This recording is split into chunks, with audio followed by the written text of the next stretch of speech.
Welcome to your Ethereum News Roundup. Here's your latest for Thursday, September 19th, 2024. Eth.link reactivates its ENS gateway under the Eth.limo service. A judge sides with the SEC in a lawsuit from Consensus, and core developers agree to split Pectra into two hard forks. All this and more starts right now.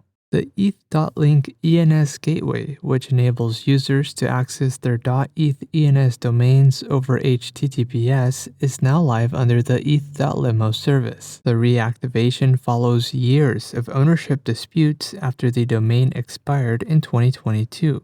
Eth.link was initially owned by Virgil Griffith, an Ethereum developer serving a 56-month sentence for delivering a blockchain presentation in North Korea. Eth.limo, an alternative content delivery network solution, has collaborated with ENS Labs to power the Eth.link domain. The Eth.link gateway now offers full-featured support for CCIP, ENS IP10 subdomains, and compatibility with IPFS, IPNS, Swarm, Arweave, ARNS, and DNS over HTTPS. ENS domain holders can simply add .link or .limo to their ENS domain in a web browser to access their record information over DNS. U.S. District Court Judge Reed O'Connor has ruled in favor of the Securities and Exchange Commission, granting its motion to dismiss a lawsuit brought up by Ethereum infrastructure provider Consensus. In April of 2024, Consensus filed a lawsuit against the SEC, accusing the agency of regulatory overreach and an inappropriate expansion into regulating Ethereum.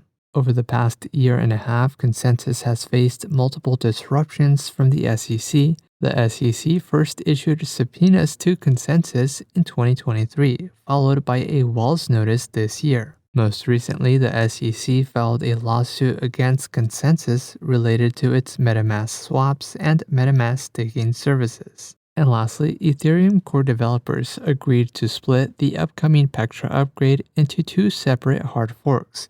Client teams agreed to prioritize finalizing the current EIPs in DevNet 3 along with any necessary improvements.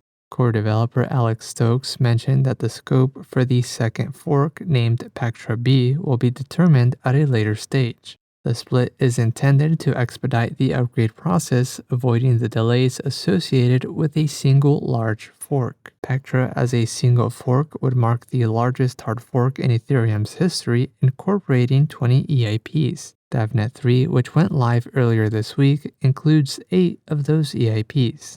In other news, Geth releases version 1.14.9, Wisdom Tree introduces a real-world assets platform, and the Arbitrum DAO approves Time Boost with ETH as the currency for accepting bids. This has been a roundup of today's top news stories in Ethereum. You can support this podcast by subscribing and following us at ETH Daily. Also subscribe to our newsletter at ethdaily.io. Thanks for listening. We'll see you tomorrow.